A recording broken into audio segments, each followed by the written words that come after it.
Welcome back. Episode 4 of the Scenic City Super Pod. We took last week off for Thanksgiving. Yeah, that makes me wonder, Andrew, what were you most thankful for this thing? Probably just, I guess, going to see family and how crazy my family is. Yeah? Yeah. How crazy are we talking? Well, I got a box of things that I scavenged from my dad's house and my mom's house. We can do a little show and tell later. Things that you scavenged. Things I just found and put in a bag and took home with me. That were your parents? Some of them, I asked permission if it was somebody else's, but a lot of it was old stuff I had. Some of it was my mom's stuff. Oh, relics from a bygone age. Yeah. So. Very cool. We can get into Very that. Cool. What were you most thankful for? Nothing. Nothing. I'm not thankful. I'm very bitter. No, I'm just kidding. I mean, obviously, my friends, my family, loved ones. It was a good time. I had a good Thanksgiving. It was an interesting one because it was me and my girlfriend's first Thanksgiving together. Yeah. And we had to do all sorts of traveling to both families, and it was makes me thankful. The thing I'm most thankful for is that all my family lives in the same state. Yeah, That's man. what I'm most thankful for. Yeah, dude, we drove so much. Drove to Memphis, to Alabama, to Hernando, Mississippi. Hernando, Yeah. Mississippi. Where's that? It's about an hour south of Memphis. But I want to show you one of the things I got from Hernando.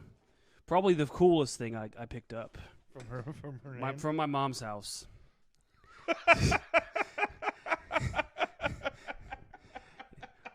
What are the odds? From crack addict to CEO, the Mike Lindell autobiography. Oh, And the coolest thing about this is that it's holographic. I think there's a couple of chapters See? in that might need to be added to Yeah. the end. Oh yeah, for sure. No, he's like he didn't think he was going to accomplish anything else when he wrote this, but he's going to write the rest from prison, I guess. Well, it's random reading. For those of you who don't know, Mike Lindell is the My Pillow guy, and he used to be a crack addict. And the binding of this book is dumb. It's so hard to open. Well, it's because it's holographic. It's shinier than these Pokemon cards, honestly, dude. Look, like what's cooler looking, this Dark Blastoise or Mike Lindell's child picture? Up until now, I had mainly resisted church, feeling alternately that that it was boring, a waste of time, and that I was somehow unworthy. Now I sat through the service and actually listened to the message instead of just hearing it.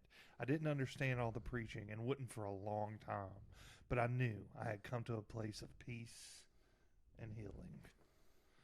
Now, if we'll all bow our heads and close our Yeah. eyes. I love this man. He's You love this man. I love this man. I love that it's one. If you look at it one way, it's him like now, As a crackhead. and other way it's him as a crackhead. And the pictures don't look that different. It's just that one's a little blurrier. Yeah. That's so funny, man. Oh, that's a pretty good find. You going to read the book? I kind of want to do a book report on it.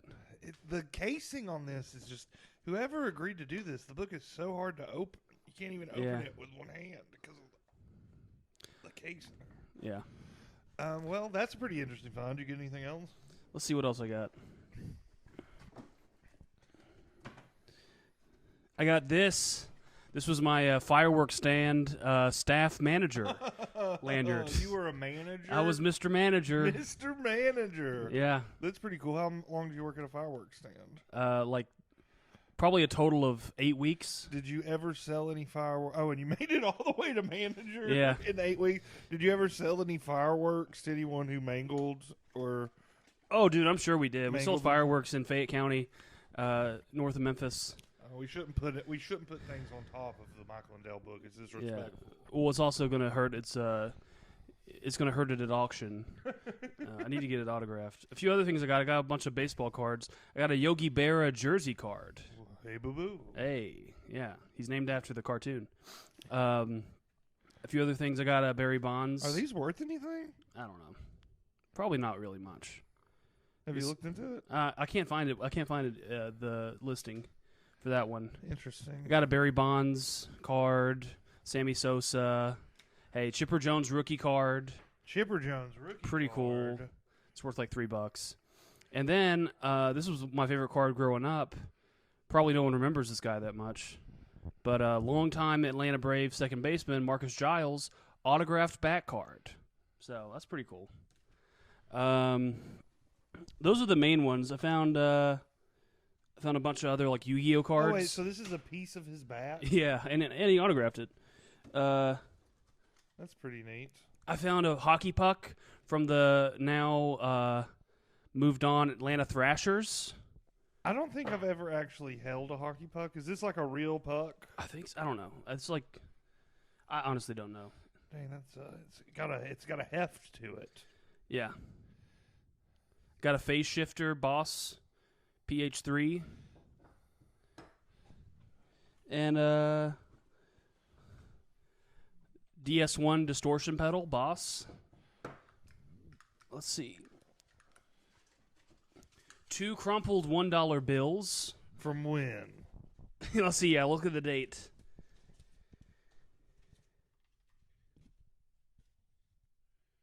$2013. Yeah, they're not. 2009. I looked it up though. Those are worth $1 each. Wow. Yeah, They really held their value. they really did. I think they actually lost their value because the 2009 Inflation? $2009 actually were worth a little bit more. And then I'm actually going to play this. I think Super Mario Land 2, 6 golden coins. Didn't you just play Super I did. Mario Land 2? I did on the Switch. Oh. So those are my major That finds. was your haul? This hockey puck is the coolest thing, I think. You think so? Yeah. Cooler than the Mike Lindell book, huh? Fuck Mike Lindell. That guy's insane. I did always want to try out the pillow, though, the My Pillow. Yeah, my mom has one. That's how she got the book. The book came with the pillow. Oh, very cool. That way he can say he's a best-selling author. I like the title of the book. What are the odds? From crack addict to CEO. Honestly, I think that he even went higher than that. He became like an advisor to the president of the United States of America. Yeah. I think that most people that run a pillow company, most people that have the idea to open up a pillow company probably have tried crack at least once. Yeah, can you think of another just strictly pillow company? No. Oh, I can. The Pillow Cube. Cube, yeah. I've been seeing ads for that. Yeah. I really won't because I'm a side sleeper. I'd love a Pillow Cube, I think. Okay, Santa Claus, write it down. Raina, if you're watching this, he wants a Pillow Cube for They're expensive. Christmas. Yeah. Like Let's see. How much are Pillow $80. Cubes? I Let's think see. they're like $80. Oh, dude. I bet they're cheaper than my pillows. Can you buy my pillow still, or is it? Yeah, sure. Pillow Cube. Yeah, it's $60. It's on sale. Half off. From $130. Yeah. Well, if Pillow Cube, if you're the only person watching this, I'm sure We should get a Pillow Cube sponsorship. Yeah, that's what I'm saying. I'm Yeah. sure you won't be the only person watching for long. Yeah, cause You can still buy my pillow. Yeah, and he's still the spokesperson. Wow. Mike Lindell. He's like- Mike Lindell thanks you. Enter your email address to receive a free gift. No, thank you. Wow, I bet it's the book. You think? I'm going to email your email address. No, don't put my email address. I'm going to email Put the Christina's Comedy in there. Catcher's email address. It's on my phone. Let's see if they emailed it to me. I want to know what this free gift is. I bet it's the book. I bet it's an ebook. An ebook. I bet that's what of it the is. book.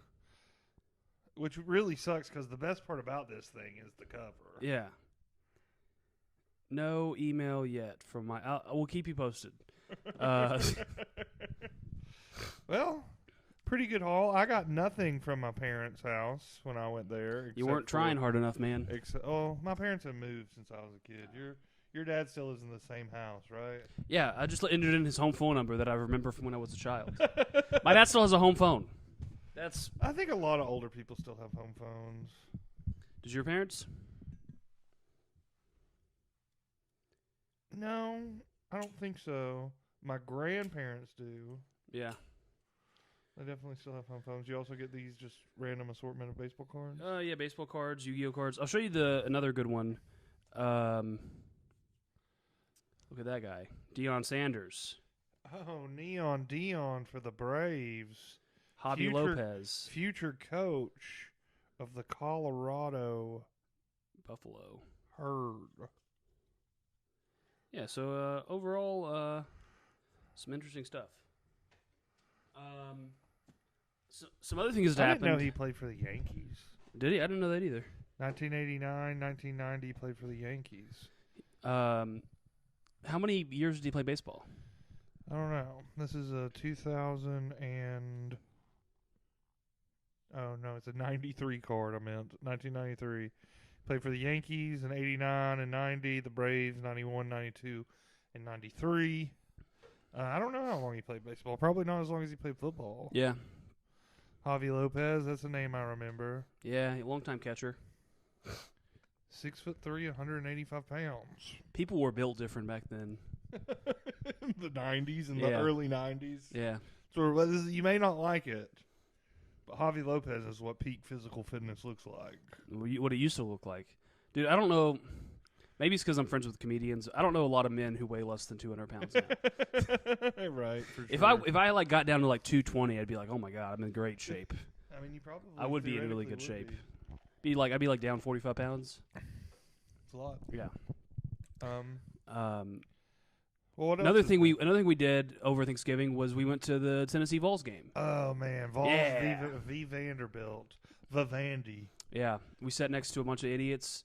Dude, Vols fans they're so much fun because they're all so dumb. Yeah, Dude, the people directly behind us were just like going off with Yeah. the most, the stupidest takes ever. Which that's one of the best parts about going to a live sporting event is you're getting a peek into another family's living room all around you.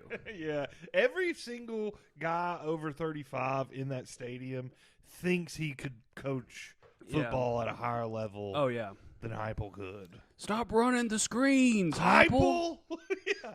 God dang it, Heupel. How many times I got to tell you? We're like 50 rows up, I you know. remember one time me and my dad were watching the World Series, and like the pitcher wasn't doing very good. And my dad was like, I told you, Mr. Baseball Manager, get him out of there. I think, remember that TV show Pros versus Joes? Oh, yeah. I think they should do a coach's version of that, where like you have like an NFL coach coaching a high school football team against just like one of the dads coaching a high school football yeah, team? coaching a high school football team that's roughly the same It skill would be set. awful, dude. Yeah. When Brett Favre became an offensive coordinator of a high school football team, they were hanging 70 on people every week.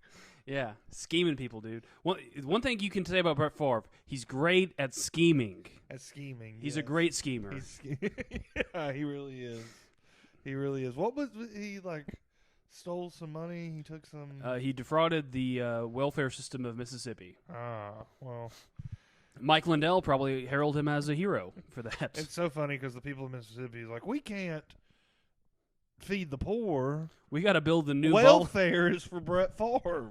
Welfare is for building volleyball stadiums in Southern Miss. Southern Miss. Ole Miss, Southern Miss. Lane Kiffin. You think Lane Kiffin will stay at Ole Miss? I think so, yeah. He's They're like pretty good. Almost right there. Like he's like, if he wasn't in the SEC, he'd probably win in conference championship. Yeah, man, he's good. He's a good coach. I don't know.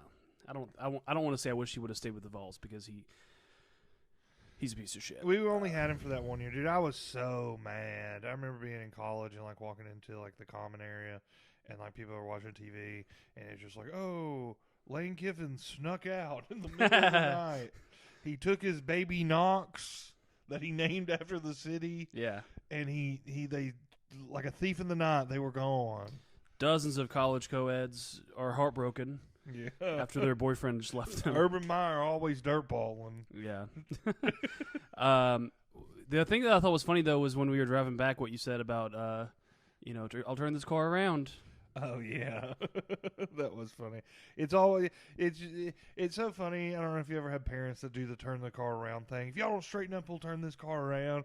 But it's like you can only do that on the way somewhere. Yeah, you can never do it on the way home. Yeah, we did. My mom would always do it like on the way to the beach, right? You better straighten up, or we're going to turn this car around and go straight back to Disney World. Yeah, it doesn't work on the way home. We'll go straight back to Disney World. You won't even get to sleep in your own bed. You'll have to sleep in Cinderella's castle every night. If you don't quit acting up, you'll never see your stepdad Gary again. You better straighten it up. Straighten it up, or we'll go straight back to the beach and eat at restaurants every night. Yeah. You won't even get to eat your mama's cooking anymore. How's that sound? Would you like that? I don't know about your parents, dude. My parents, I don't know if they were intentionally bad at cooking. My parents were not. Neither of my parents were very good at cooking growing up. My mom was a pretty decent cook, I reckon. My dad had what he called the usual, which the usual consisted of shake and bake chicken, canned green beans, and canned corn. Hey. Well, first off, canned green beans should be considered a war crime. Green beans in general, I do not like, but canned green beans, you should be in Gitmo. I feel like if you force feed people green beans. And you just dump salt in it. It's just like the saltiest thing in the world. But I hated that. We went out to eat so much. I mean, my mom was a pretty good cook. She had her staples. My mom's meatloaf to this day, still the best meatloaf I've ever had. Most people's meatloaf, I'm like, this is whatever. My mom's meatloaf was good as hell. yeah. I think we're going to go to a chili cook-off later. That'll be fun. At Maine on 24 times 24, what is it? Maine by 24, I think. Maine by, it goes for 24 hours? Yeah. Isn't that what time did it start? I don't know, like 8 o'clock or something like that. I wonder what it's going to be like at Maine on 24 at like 3:33 a.m. Or what about like at 4? Yeah, like 5 a.m. Which is like a lot of homeless people probably. Yeah. Probably. How much is the chili cook-off? I don't know. I think it's probably like $10 or something to get in. That's all you can chill? All you can chill. Sounds like a pretty good time. There's also going to be some stand-up comedy. I mean, yeah, we're going to go do an open mic. And then I'm going to Johnson City, Tennessee, tonight to go to the Wallace Theater. So that'll be cool. I've never been to that place before, but I hear it's good. Yeah, I've heard good things about it as well. Well, break a leg tonight. I will be taking it easy for the majority of the weekend. This week at work was so mentally taxing, man. Like, I had just day after day, it just snowballed out of control till like when I finally got off work last night. I was like, man, someone stick a fork in me because I am sexually attracted to forks. Yeah. No, I'm just kidding because it was so bad though. Yeah. Yeah, I'm just I woke up this morning and just be like, decompress. I mean, like jobs have hard times. It's not like I have a bad job or anything, but it's just this week was so hectic. Well, you were talking all that shit about the company and about your bosses. No, and I was not. Andrew's you were telling me all this like personal. I like my company. I love my boss. That's not what you were saying, though. You were saying something. you were saying all this like. Andrew, you were giving me like an exported list of all these social security numbers. No, it's not. Stop. This podcast doesn't make any money. Yeah. Andrew, I need you to renege on those statements. No, I was just kidding. Oh man, he likes his boss. All the other stuff though. God damn it. The social security numbers are. The social security numbers were fake. Yeah. You sold me fake social security numbers. Yeah, 1, 2, 3, 4, 5, 6, 7, 8, 9. Yeah, that would be. I wonder if they skipped that one when they were, dishing out social security numbers. Every once in a while, I'll see somebody who has like a social security number that like begins with like 101, and I'm like, this old motherfucker. Yeah, when was this person born? I wish you could get a social security number like you could get license plates, and you did like a vanity social security number. Where you're like 8008S, like boobs. Vanity social security number. Yeah. Yeah, mine's the infinity sign. Yeah. That'd be fun. That would be cool. Or I want my social security number to add up to what? 19. 19. Yeah, it's really hard, actually. So what is it? It all have to be real low numbers. It's 3, 2, 4, so that's 5... 9 digits. Yeah. So you can throw a couple zeros in there, some ones. Yeah. It's doable. It's doable. 19 is a very important number in the Dark Tower series. We both officially finished the Dark Tower too since our last episode. And we finished it over the let me tell you Thanksgiving this holiday. I am thankful. It's a good book. I liked it a lot. Good book series. People hated the ending. I like the ending. It was a shock in a sense that I was like, oh my God. Yeah. What? No. But like the farther I get from it, the more it's like, oh, it couldn't have really ended any other way. It kind of makes perfect sense in like what Stephen King was trying to do with the series. Yeah. And there's so much foreshadowing that I didn't even like I should have been smarter and be like, oh, Yeah. I should have called it like 4 books ago that this was going to happen. So, I mean, for people who haven't seen or who haven't read The Dark Tower, this holiday season, if you're going on a road trip where you have like 250 hours to kill of driving, listen to The Dark Tower. It'll go by like that. It'll go, yeah. If you got to drive, if you're driving the circumference of the Earth, and you need some books to get kill an time. Audible subscription. You're reading the Dead Zone now, Yeah, right? dude, the Dead Zone, and it has some 19 in it.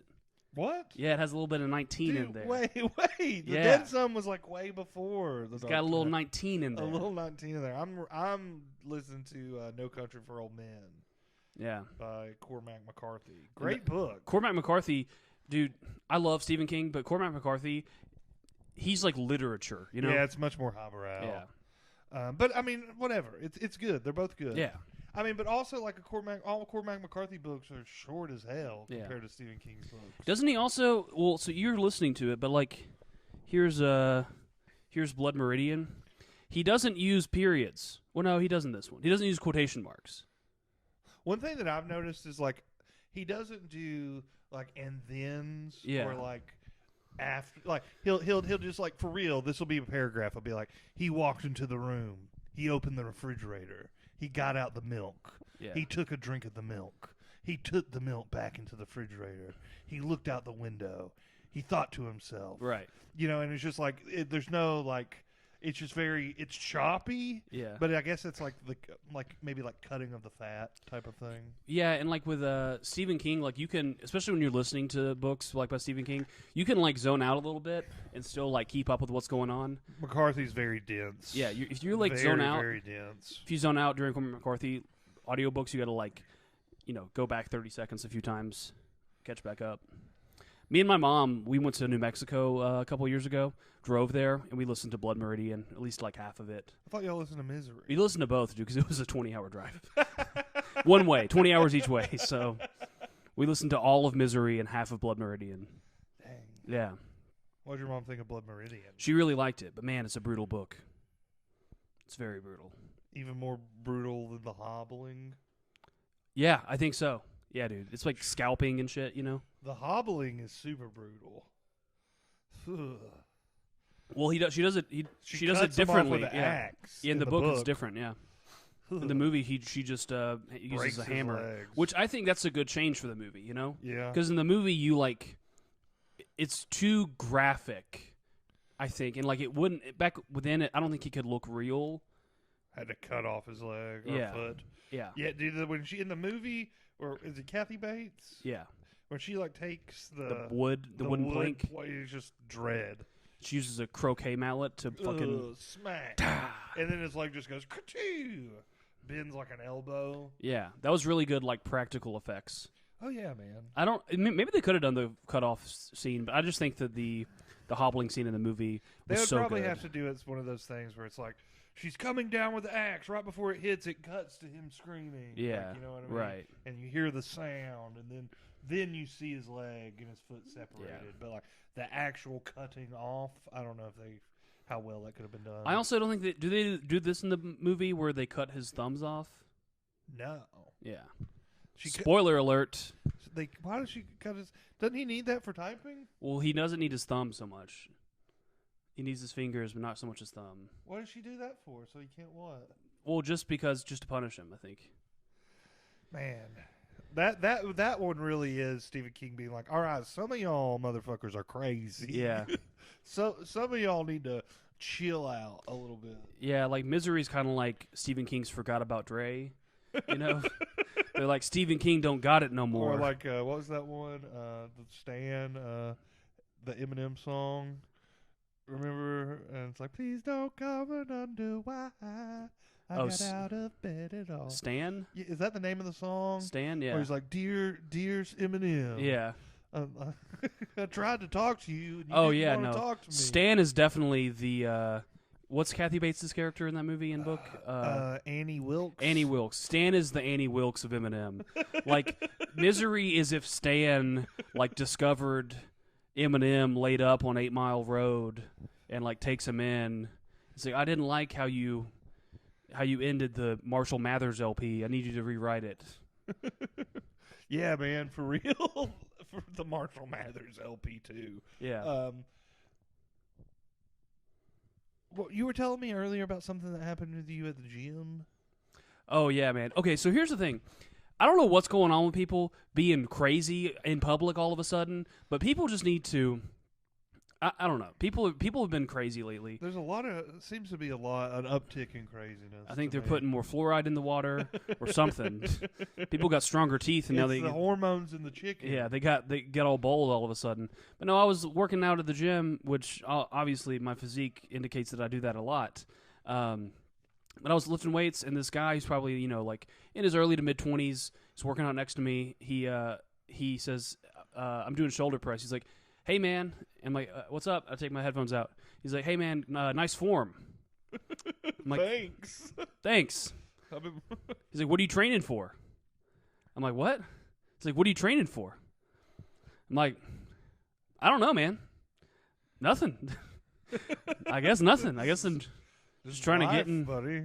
Really, what I'm training for is I want to go to Taco Bell after this without feeling guilty. It's really what I'm training for. I'm training for a large order of nacho fries. Yeah, exactly. But he wouldn't let it go. He's like, "Did you play football?" And I'm like, "Yeah, I played football in high school." And he's like, "Where'd you go to school?" I'm like, "I went to Memphis." He keeps talking. Like we keep going back and forth. He's either looking back. He's leading you somewhere. There's a 5% chance that he wanted to have sex with me. Okay. There's always that chance. There's a 5% chance he's lonely and wants a friend. But then what makes me think neither of those two things, he was like, "What do you do for work?" And I said, "I do digital advertising." And he's like, "Oh, I'm in sales. I wanted to go into sales to make a lot of money." And I'm like, "Okay, man." A lot of money. And I put my headphones back in and started working out. So I think what he really wanted to do was get me in a multi-level marketing scam. I think that's the 90% chance that's what he wanted. The other 10%, You should have come up with some better things, like I wish you'd come up with something funny to say. Right, man. That's what I was talking to my wife about. Was like, "What are you training for?" It's like, well, I'm gonna fight my dad this Christmas. My wife's been getting a little lippy at home. Yeah, my wife's pregnant, and she's been mouthing off a lot lately. God. Oh, man. Ever since she got pregnant. I wonder how he reacted to that. Let me just tell you, she's pretty strong. So, well, I've been just thinking about, getting involved in underground kumite fights. Yeah, fights to the death. And just me and my family are behind on bills, and just some guy says that if I win this tournament. I guess there's more than 3 options, because I guess the other thing is maybe he was trying to recruit me to Fight Club. Or maybe he was recruiting me to one of those like Christmas parties where you got to bring someone like as a prank. Was he in really good shape? He was in really good shape. Oh yeah, that's so funny. It's like dinner for slucks or slubs or whatever. There's like probably a 1% chance that was it. Where like these really in shape guys each year have to bring a fat dude. Disgusting. And they bully us. That's actually like the spread is just like it's like for appetizers we'll be having celery. Yeah. Just the look on all the fat guys' faces. Yeah, dude. Oh no. Looking back, that's probably high. There's a higher chance of that than he wanted to have sex with me. I think. I think it was probably multi-level marketing. I'm pretty sure it was that. But he's like, "Yeah, man, I've just seen you around the gym a lot." I'm like, "No, you haven't. I haven't been to the gym a lot." A lot. That's a liberal use of the word, a lot. You haven't seen me at the gym a lot, dude. You haven't. It's so funny because multi-level marketing, it's just like, oh, it doesn't matter who. Go sign homeless people up. Yeah, right. Like, you know what I mean? It doesn't matter who. No. You just got to diversify. It's a numbers game. Yeah, that's true. But, I mean, you would probably... I wonder what he was selling. If you see him at the gym again, you gotta ask. Yeah, we'll do a part 2 of this. I think it would be nice to figure that out. I kind of did want to. I wish I wouldn't have like Global Universal Index Life Insurance. Maybe he's selling pillows. You know, maybe. I just read this book called "What Are the Odds." So I started smoking crack, and now I'm just trying to sell pillows. Just a couple of weeks ago, I was a crackhead. Now I'm before you, a distinguished, successful salesman. Yeah. No, Jeff. Our old gay Jewish friend Jeff would have. He would have been pretty jealous of this whole situation. Because looking back, like that is kind of how Jeff flirts with guys. He does flirt with guys in like really weird ways. Like we were at dinner the other day, and he was like kept talking about how hot the waiter was, and he like at the end of the meal he gave the waiter his card, and he's like, "Hey, I'm a comedian. If you ever want to come see a comedy show, give me a call." It's like, okay. It's so funny because you can straight guys can't do that to women. Not if you look maybe like if you're like super attractive. Yeah. But even then, most women I feel like are going to be like, I'm never going to a second location with you. Yeah. Well, I saw this thing on Reddit yesterday that was about how like they did this study where like men looked at like a group of random women, and men found about 50% of women attractive. Guess what percentage women found random men attractive? Probably like 10%. Right on the money, 10%. Well, the thing is, though, and I've seen studies and stuff like this before. It's because like the feminine idea of attraction is based on a lot more than just looks alone.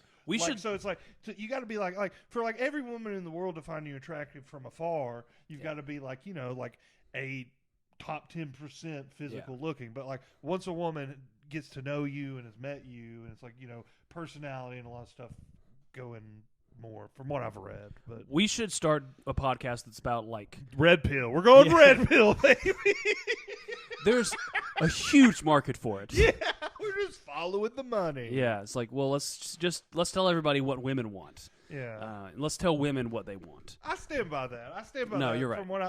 From the women I know, I think that is true. For the women I'm friends with, the women in my life, because I think that is true. All the time you see like attractive women with less than attractive men. My girlfriend. I didn't want to say it, but and like she thinks I'm good looking. Yeah. It's so crazy. But a lot of that is your charisma and you're funny and like all kinds of other stuff. But also like people just have types too. Like that's the thing people aren't factoring in is like like I remember you told me you're like, see, Matt, girls from the country don't care if you're a big boy. Yeah, it's almost like a reverse Oedipus complex because girls from the country have fat dads. Not Raina. Yeah, not Raina. Her dad exploded. R.I.P. But no, that's true. We should cut that out. We'll cut I shouldn't talk about Raina's dad. But I do think that if Matt moved, now that he's a girlfriend, it's no problem. But if he did move to Madison, Alabama, he would be. Every time we would do shows in Alabama, women would hit on me, and it was so weird. Yeah, Matt would have women buying him drinks. It was an interesting, and coincidentally, Raina from Alabama. From Alabama. I don't care though; she's amazing. But anyway, yeah. She'll have to be a guest on our podcast sometime. Yeah, she will soon. I think. Have to get a bigger table. Not that she needs. Anyway.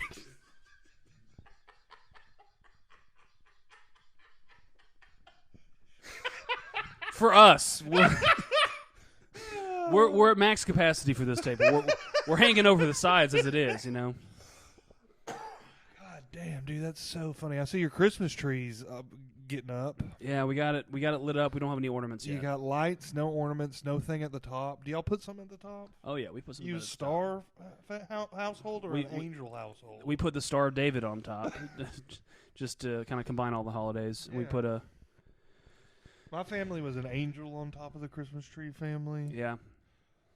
I think angel on top of the Christmas tree is disrespectful because how's it up there, It's been defiled. Maybe it flew up there. Maybe it flew up there. With its angel's angelic wings. I'm going to call the police department and report it.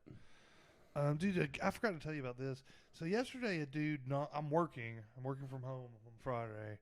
I'm working along, having a fucking day at work. So stressed out.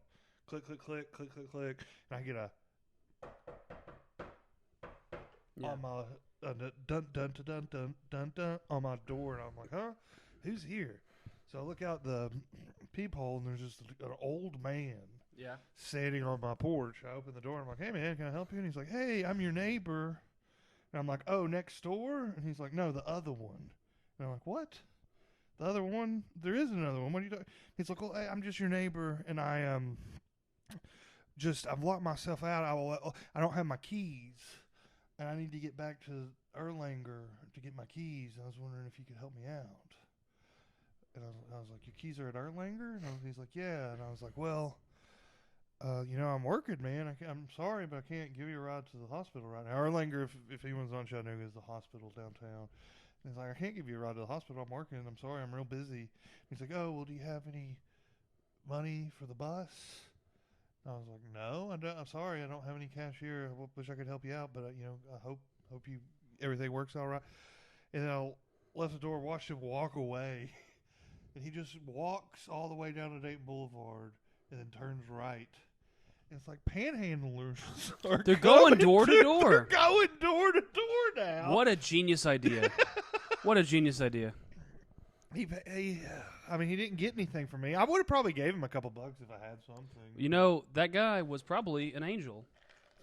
Yeah, it's like God's like, I visited you 2 times this day. Yeah.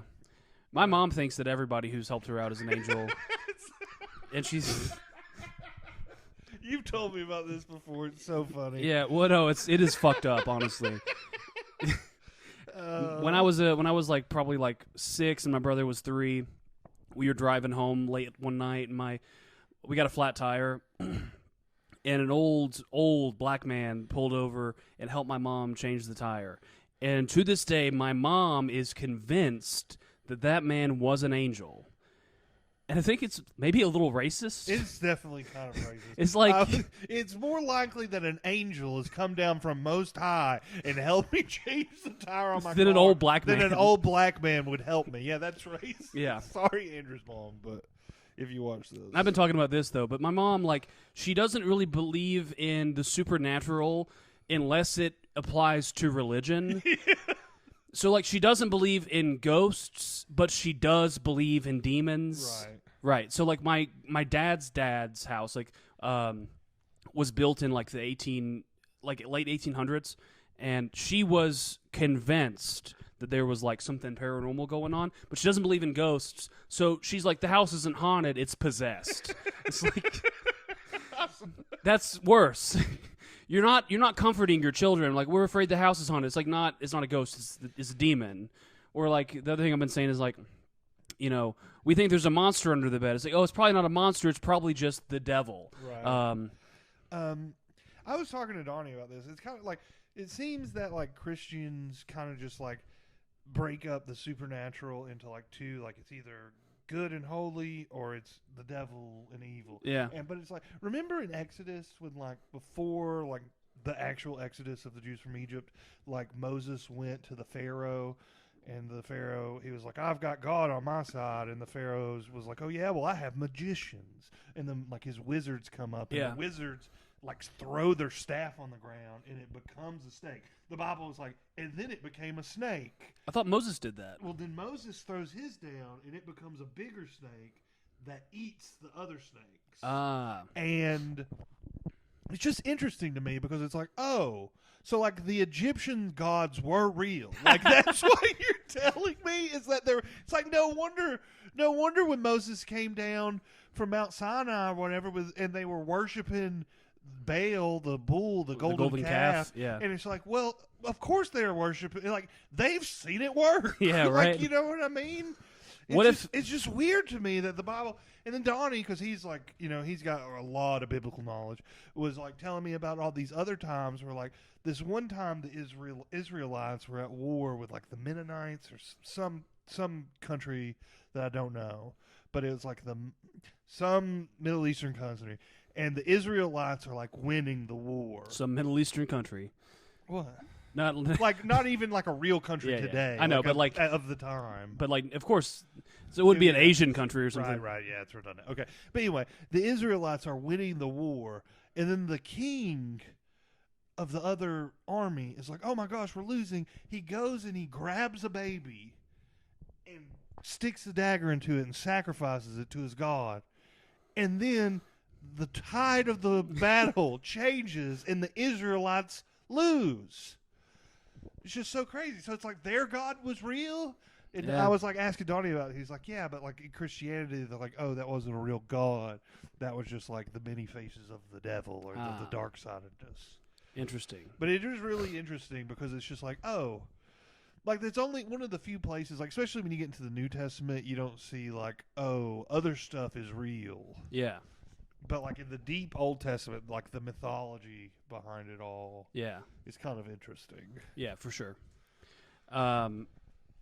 And you know they're bringing back the golden calf at Buc-ee's. With At Buc-ee's, we worship at the altar of the golden beaver. the bronze beaver.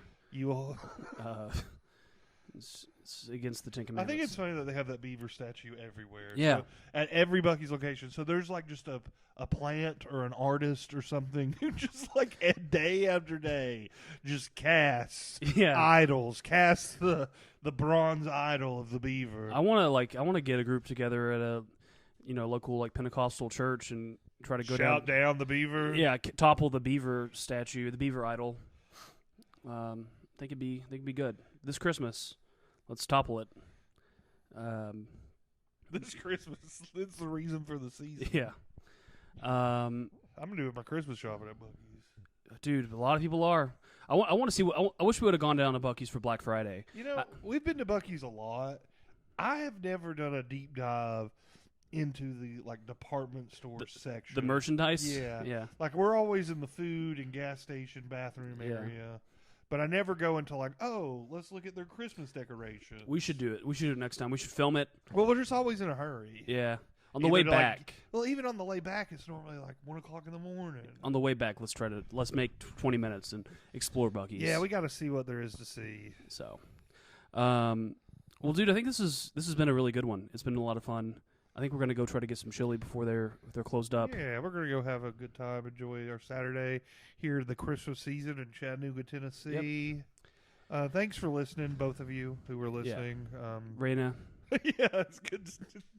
We'll see you later. I'll see you tonight, babe. Bye. Bye.